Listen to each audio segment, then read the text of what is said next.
Hey, everybody, I'm Rick. Welcome to Talking Habs, where you get your daily fix of Blue, Blanc, Rouge. Post-game show for game number 31, Montreal in Winnipeg to take on the Jets, and they did, and it went to overtime, and Montreal prevailed with a 3-2 win in overtime off of an overtime goal by Justin Barron. And I believe his brother, who plays for Winnipeg, was on the ice and was defending the shot, I think. Yeah, Barron must be very happy. He's got bragging rights in the family for a while now. I guess for a while, after this. Because we don't play Winnipeg again this year. So good on the Habs. It was overall a good game. Montreal played well. I've got that. I just did that. I keep doing that with my strings. I've got the post-game stats, the 3 stars of the game, and the goal scorers of the game. I'll go over that in a minute.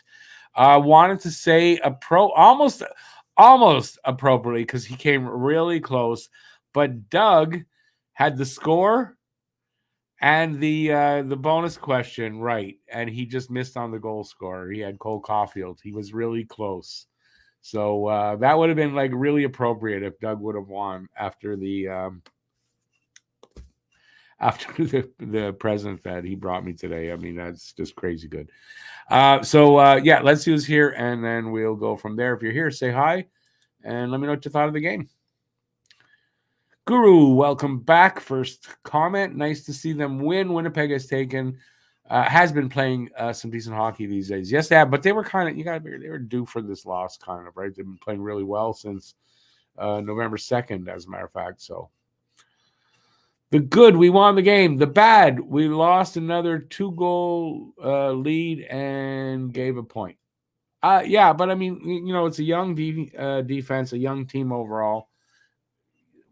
That's something that young teams have trouble with. Is one of the part of the learning curve is closing out games when you have a lead, right? So yeah, it's something I fully expect them to get better at over the next 2 seasons, obviously.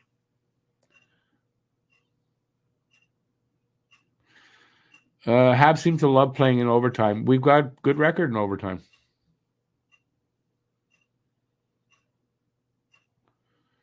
The few Winnipeg is not in our division? What do you mean the few Winnipeg? Yeah, no, Winnipeg's not in our division. Yes, it was good. It was a good game. I enjoyed the game, and I know I lost some of my attention, but I mean, it was a good game to watch overall. There were some boring periods of the game, like some points, but overall it was pretty good. Didn't have the pace I would like, but it's not everything all the time. So I guess let's go over the stats from this game so we can get that out of the way right here. So, like I said, 3-2 in overtime for Montreal. No scoring in the first period. Josh Anderson, his 3rd goal in 2 games, opens the scoring at 4:57 of the second period. It's his 4th goal of the season, and he gets that from Matheson and Evans. Christian Dvorak, 10 minutes later, gets his 3rd of the season, a power play goal, and that was from Anderson and Gallagher. And then Gabriel Velarde opens up the scoring for the Jets, exactly 5 minutes after Dvorak's goal to make it 2-1. He gets that from Morrissey and Ehlers. And then in the 3rd period, the only scoring was Perfetti getting his 10th of the season at 12:24 of the 3rd period from Nemesnikov and Dillon. And then they'd go to overtime. But before going into overtime, the Jets would take a penalty, and it would give Montreal a power play going into the overtime. And Justin Barron connects on the power play from Caulfield and Suzuki, 109 into the overtime to win this game. And it was a nice win for Montreal. I had them winning the game 4-3, so I thought they would win. I'm glad that they did. Now, here is the We'll get to the stats in a second, but here's the 3 stars of the game. Doesn't make sense to me. You got Perfetti, first star for a goal. Velarde, second star for a goal. Anderson gets third star for a goal and an assist, so he should have been higher up. And there's no Barron for his winning goal in overtime. When does that happen? That he doesn't get a star. So it makes no sense. So obviously that was a Winnipeg person who chose those. All right, where do I gotta go here? No. We're outshot 32-26, but at the dot, 53% from 53.7% for Montreal, dot 46.3% for the Jets. We were 2 for 3 on the power play, 2 power play goals, nice, and they went 0 for 2. And let's see, hits. We out-hit them 26-21. We out-shot blocked them 23-13. Giveaways, they had 11, we had 8. And takeaways, they had 10 to our 4. But we won the game. That's what matters. So there you go. That's the stats from the game. I just don't understand this star bullshit. We should have 2 stars there for this game. And that's it. There's the stats for the game. My sweater just wants to ride up funny on this side all night. I don't know why. I'm fixing it. So if I look weird, can't do nothing about it. All right, where was I?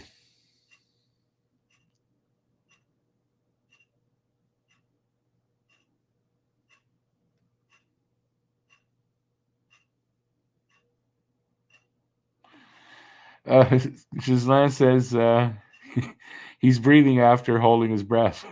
He doesn't know how you say it in English. It's like missing a disaster by the slightest margin. Yeah, you said it well. That's fine. Yeah, I mean, I don't know about a disaster though, but Montreal's better. Montreal's a good team in overtime, so they get into overtime, they can beat anybody. Is Winnipeg goals operated? Did you get that word right? I don't think operated is the right word. If not, I'm not sure what you're saying. Glad Anderson scored, but I'm still on the fence with him. No, I'm not. I'm not. Any thoughts on Habs having 2 players behind the net with another 2 around the circle with no one near the net? I didn't really notice that, to be honest with you, Franco. So, no, I can't have an opinion when I didn't notice it. Lowry cross-checks Matheson 4 times. I saw 3, anyways, and yells at ref for calling a penalty. But, and the thing is, that first cross-check, that was a devastating run, right? That was the hardest one. Knocked him on his face first. Excuse me. If the ref would have called the penalty then, there's no Matheson holding the puck with his, glove on the puck. And it took him 3 cross-checks for them to call it. I don't understand that. That doesn't make any sense.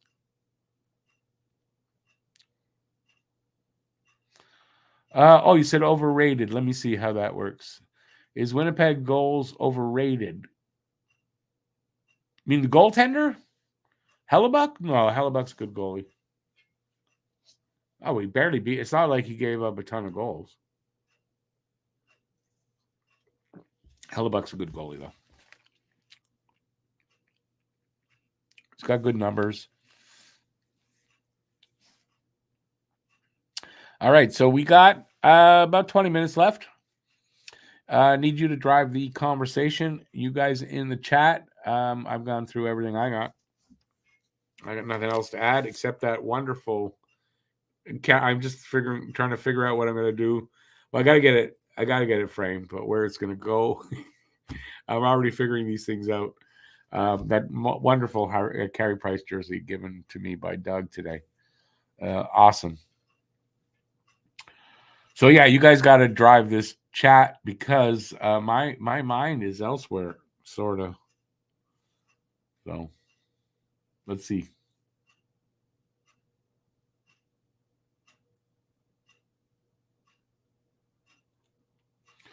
Yeah, that first cross-check was obvious. And the ref was looking. He waited for the third one to blow it. It's like they count. 1, 2, 3, blow the whistle. You know, and if he blew the whistle on that first one, then there would have been no penalty on Matheson. And then also maybe we don't go to overtime.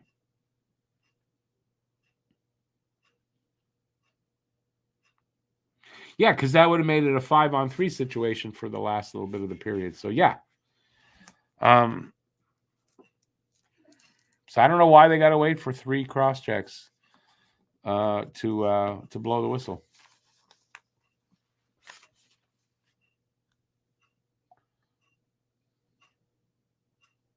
No worries, Giselle. I knew what you meant.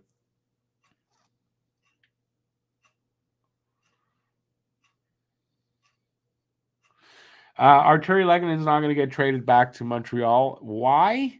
He's injured. He's not in the lineup as far as I know. I don't think he's back because I have him in fantasy. He's not back. He's not going to trade for an injured player. So am I in favor of it? It's not going to happen. Do I still have the stuff around you that Doug got you? I do. It's in the box, though. I don't really want to unpack it all. Especially the Price jerseys all put back in the wrapping in the bag. You're gonna have to go back into the show, rewind, go to that for. It's in the first intermission, so it should be easy to locate. The unboxing was a well-deserved happy Hanukkah. Late Hanukkah's over as far as I know, but yeah, I get what your point. Well, yeah, I appreciate that. And Doug rocks. I mean that's over and above. Appreciate like that. I can't even describe that. That's crazy. That's crazy that a Carey Price signed sweater like it's crazy. I don't think I fully processed it yet, to be honest with you. It was Carey Price, a brand new Carey Price sweater signed on his on the 1 on the back of the 31 there. I signed it on the 1. Plus a bunch of other pictures, a couple of framed ones, 4 framed ones. Guy Lafleur signature, Larry Robinson signature, Steve Shutt signature, and for my life can't remember the 4th one. I don't know why. I cannot remember it. I don't know who it is. I'm thinking, I can't remember. And other things too. It wasn't just that. There were some other things in there too. So it was really, really nice.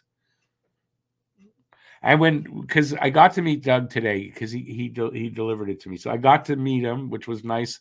And we talked for a few minutes. And he sort of told me he wanted to show me everything. And I said, can I open that on the show? But he told me a little bit about what was in there, but no specifics. So I was not expecting that to be a Carey Price sweater. I knew there was a sweater that was signed. I didn't know who. So, yeah. And the 2 Expos card. I got a Tim Raines signed card.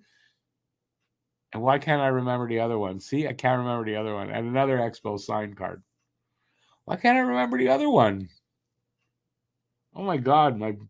Short-term memory loss. But yeah, it was really, really, really nice. But like most of those, if not all those things, are going to end up on my wall somehow. The stuff that's like individual, I got to figure it out. But those 4, they're already in frames. Those are going up. I'm going to have to redesign back there. But those are going up. Everything, it'll go up. Oh, and a really, really nice, a nice bucket, ice bucket, Habs. Oh, it's beautiful. And 4 glasses on top. It's really nice. So yeah, some really nice stuff. I was like, what? I'd like, really, that's a nice present. We got plenty of middle of the pack forwards. What we need is their rarest unicorn, 50-goal scorer, 100-point center. Slav Suzuki Caulfield can be a great number 2. Yeah, I don't totally agree with that. Why do I say that? Because I think, you're saying 50-goal scorer. Well, I think Caulfield will develop into that. 100-point player. I think Suzuki's capable of it. Will he hit it? I don't know, but I mean, he'll probably be close. And then, then you got Slav there. No one knows what he's going to do. And that line, I think, is going to be a number 1 line. The way it's working out now, projecting 2-3 years down the road, that number 1 line, that looks like it's going to be strong. So, yeah, I don't know that I agree with you there, Jirza. Question: any chance Wi-Fi comes up as a forward instead of defense? Heck of an experiment. I don't think so. I was saying that to somebody like, that's stupid. No way. And he's telling me that, well, they talked about it. They talked about it and rejected it. Yeah, I don't think so. If Eric Engels is accurate and they would like Arbor to develop his defensive game so that he could be at the very least a top 6 guy here, regularly in the lineup, and that, then bringing him up as a forward is totally whack. I don't know what else to say. It doesn't, to me, compute with that. So no.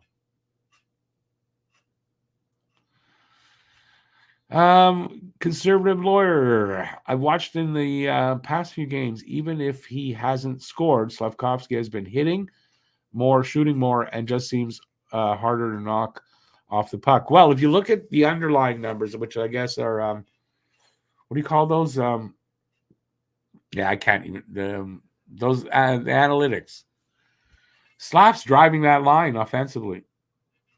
He's driving that line offensively. As a matter of fact, we're doing Hab Normals, the podcast, on Wednesday. Luna's going to be joining us, by the way. I've got something that we're going to talk about Slav. I've got an article I found today. It shows the numbers and stuff. And Slav is driving that line. So as far as the offensive chances, he's creating. He's a big part of that line. So yeah, I mean, it's crazy. Like someone turned a switch on him, and it was like, okay, I'm sort of struggling. Switch turned on, boom! It's like Super Mario when they get that energy thing there, and they go, yeah, it's kind of like that. So it's awesome to see. But his numbers are good. So in other words, their production numbers that's got to rise. That's got to come around. There's no way these guys can put up those underlying numbers like that, and there's not any success there. And you can see Slav is playing with such confidence. He's using the body. He's doing all kinds of good things that he was not doing earlier this season or last season at all. So yeah, I mean, I'm really excited about Slav. Like, it's good to see, for those of us who liked the pick or were okay with it or whatever and supporting all that, to see that it looks like we were right and they were right to pick him. So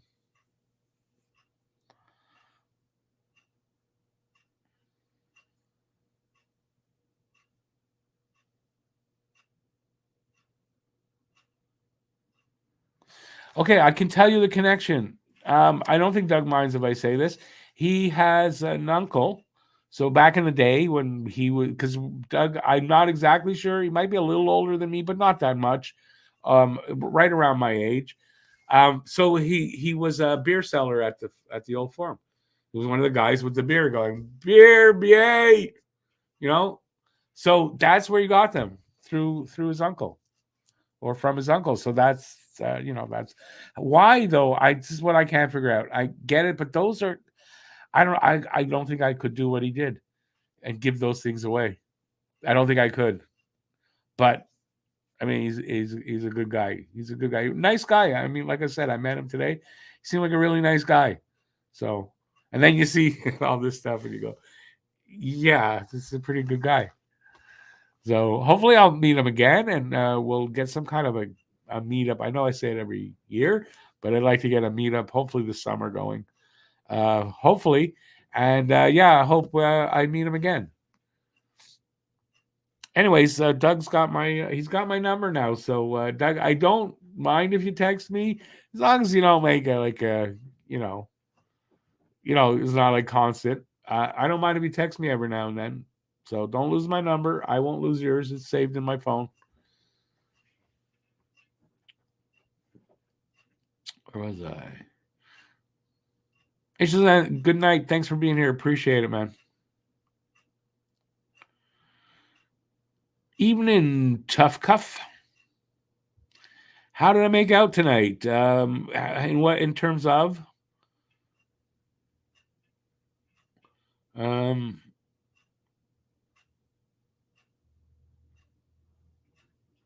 Yeah, lots of cool pieces. Lucas is gonna like. I not sure when I'm gonna do the read. I didn't really do it this summer. Like change everything. I sort of did a little bit. I'm gonna have to do one of those. Take everything off and figure out where everything goes and find spots for everything. So yeah, but I can't wait to do that. I love putting stuff up on the back wall and the pictures and all that. I love building on everything back there. Considering what I started with when I first started the channel, I had like nothing. And considering that, and now like I had those two sweaters, the Koivu and the Hue. That was basically it. I didn't have much else. So it's built up over the last 4 years. By the way, Friday, in case you don't know, Friday's the 5th anniversary show. So if y'all remember from when everybody was on the show, Jeff and Pete and Matt, and where he came from, and JD Delaney, he's supposed to be on with us on Friday. Luna might make an appearance, but it's a funny story. I invited her and told her, it's the 5th anniversary. We would love to have you. And she said, "Oh, it's her birthday," and she doesn't know, but maybe for the post-game show. And bell went off. Yeah, we've been there before and done this. Probably the second or third anniversary show. Same thing. I remember asking her. It was like, "Oh, it's my birthday, and my parents are coming. I don't know." And I went, "Yeah, I should have remembered that." So Luna might be able to make an appearance, and Pete is working, so he's going to try. He's got a layover where he's got a couple hours, but he's not at home, so he's going to try with his phone and see if he can get on. So we're looking at that. So hopefully we'll have everybody make an appearance at least, and we'll have some fun. But 5 years is going to be 5 years. Crazy to think I'm when I started and I looked ahead and thought, where will I be in 5 years? It just seemed like, I don't think I'll even get to 5 years, and here we are. So there you go, keeping it going. How did the team make out? Tough Cuff asks. We won 3-2 in overtime. It was a pretty good game.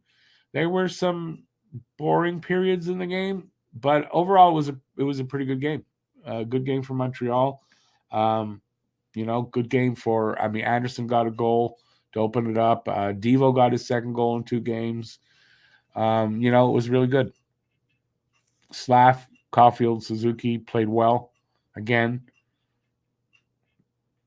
So overall, very happy with the game.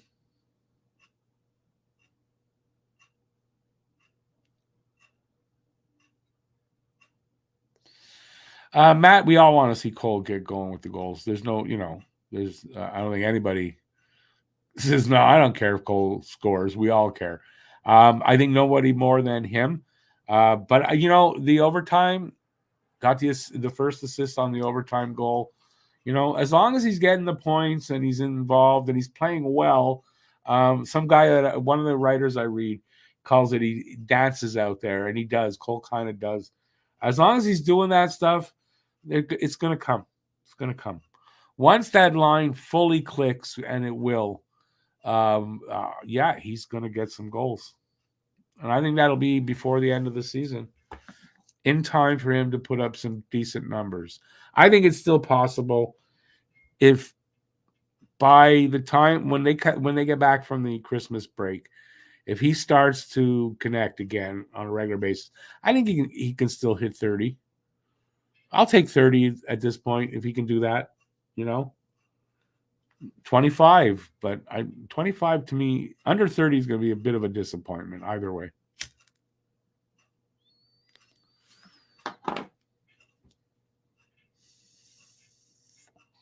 Hey, Joe, just noticed you there. Yeah, can you imagine this team? And not just Slav, but yeah, Slav's going to be that power forward that, how do I want to put that? that power forward, when we first got Andy and we were happy to finally have a power forward again, and the way we talked up Andy, Slav's going to be that guy. Like, he's really going to be that guy. So I'm really looking for it. And I give him, the way he's progressed this year, I give him two seasons. In 2 seasons, he's going to be a dominant force in the NHL, my opinion. So yeah, he's really coming along nice, and I can't wait for this whole team overall in 2 years, 3 years to see where we're at. I believe it will be a playoff team as a minimum. The rest, to say contender or cup winner, that's harder to predict, but playoffs, I think we can predict that. And if Slav, Suzuki, Caulfield line develops quicker than we are all thinking, they can make the playoffs a little earlier than we thought. If you can get a number one line like that can be dominant in the league, yeah, you can win some games.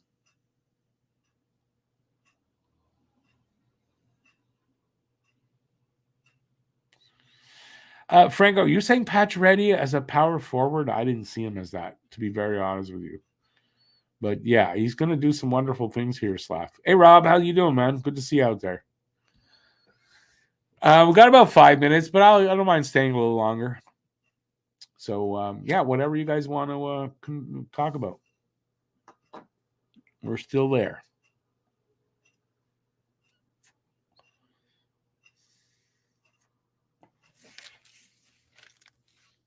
But it's nice to see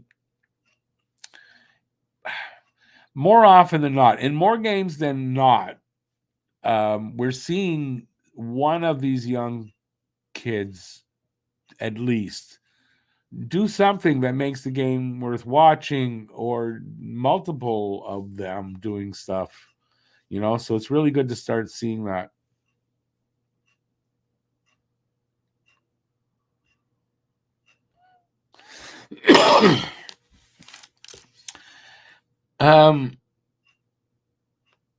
Just power forwards are Canadian bound, like Tonelli and Gillies. Those were 2 pretty good players, I gotta tell you. I hated Clark Gillies. I hated him.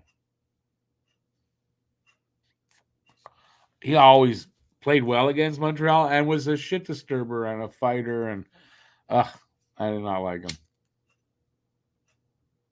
John Tonelli, though, you had to respect that guy. Good hockey player. Then went to Pittsburgh, kind of reinvented himself, became still a great hockey player, Yeah, you got to respect that guy. Tough as nails, too. Thoughts on the goaltending situation? Well, the trade freeze happens so Thursday morning, so at 12:01 a.m. So right now we're looking at a little over 24 hours, so 25 hours from now the freeze comes in. So I kind of think it's more likely that they trade Allen after the freeze on the 27th than before. But if they're going to, it's going to be tomorrow. So either we get an Allen trade tomorrow, because I don't think they're going to trade Primo. I think it's going to be Allen. Or we wait till after the Christmas break. Now, they might want, they respect the guy and all that. Like, they might not make him, like, move, change teams at the Christmas break, right? So I kind of think it's going to be after. But like I said, if not, it's going to be tomorrow, because it has to be.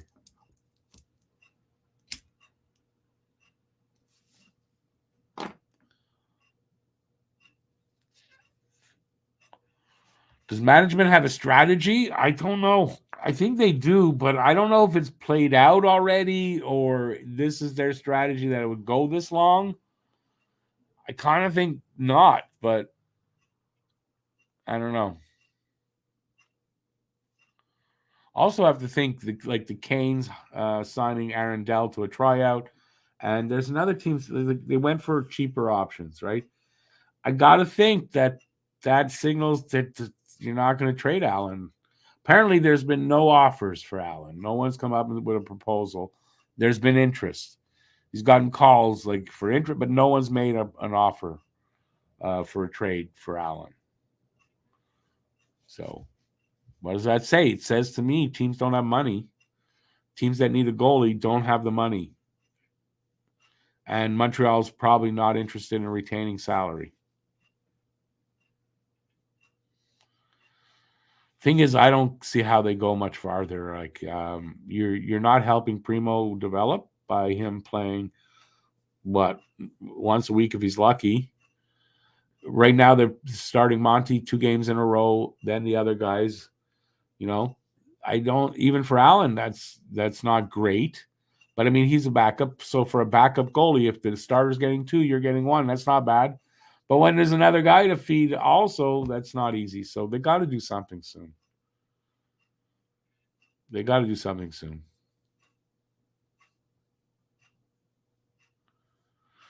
When was the last time we got back-to-back wins this season? I couldn't tell you, to be honest with you.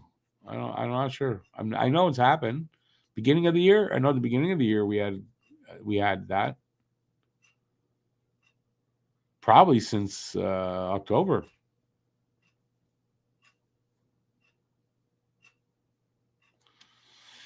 Can't trade Primo. I tend to agree with you, David.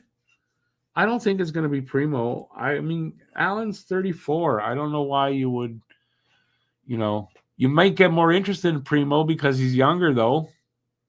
But I mean, Allen's 34. That's not the guy you want to. It doesn't seem to me to be a smart move to do that. Hey, Newfie Joe, it's been a while. How you doing, man? Nice win tonight. Yes, it was. I think it was a nice win tonight.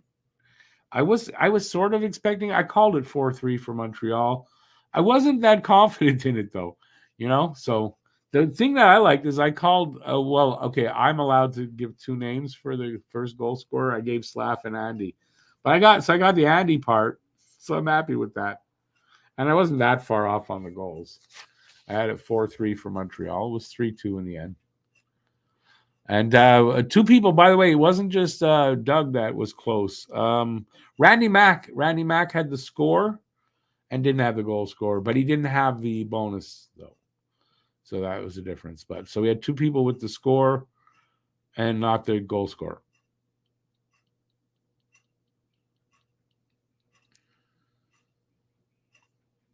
Good to hear that, Newfie Joe. Good to hear that. I feel like it's been a while since I've seen you out there, which is fine. It's not a comment that, but it's good. It's always good to see you whenever you're around. And I don't think we have to wonder where he's from. How's the weather there? Because I know you're getting shitty weather. I don't know if Newfoundland's getting the shitty weather or not.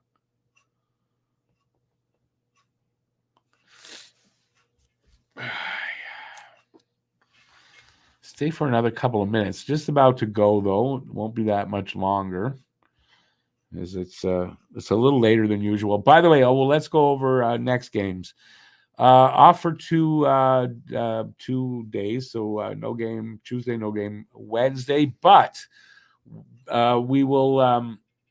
They will close out the pre-Christmas games. Thursday, Friday. Thursday in Minnesota, an 8:00 start. So got to remember that. And then Friday in Chicago. Against Connor Bedard, and that'll be an 8:30 start. So, and it'll be Talking Habs 5th anniversary. I don't know what I'm going to do special, but I'm probably going to give something away. I don't have it all worked out yet, so you can't question me on it because I don't know, but that's my plan, and that's my story. So I'm going to try to do that. I have that arranged, and we'll see what else. That's about it. So I see tomorrow I'm busy, and Wednesday I don't know if I'm going to get a video out or not. I'm kind of busy. So we'll see what happens. Thank you, David. I appreciate that. Well, listen, don't worry about it. Life is more important than having to catch my shows. I don't have that kind of an ego where I think that, listen, you got to catch my show. No, life gets in the way. You're here. You're obviously here a lot. You're here when you can. I appreciate that, but I never expect anybody except Matt to be here all the time, and even he doesn't do that. So the only one that has to be here is me. I'm the only one that has to be here all the time. But I appreciate how often you are here. Believe me. So, and it's like you say, you rarely miss. All right, I'm gonna call it here because it's that time. So thanks everybody, and especially I want to say thanks, and I should have said that in the first show. A special thanks to Doug tonight for that awesome present of a Carey Price signed shirt, jersey, a sweater, however you want to put it. I still don't even know what else to say. Like, I don't have the words. So I want to thank everybody for being here. Hey, EnterTap, sorry, but we're on the way out. I'm sorry for that. Yeah, thanks for being here. Thanks for all the support, all that good stuff as we approach our 5th anniversary. And that's it. I'm gonna stop talking now. I'm gonna stop talking now. So yeah, that's it. Till next time, stay safe out there. Peace out, y'all, and enjoy the rest of the night. Keep your stick on the ice. Go Habs, go! And it was a good game tonight. Ciao, everybody.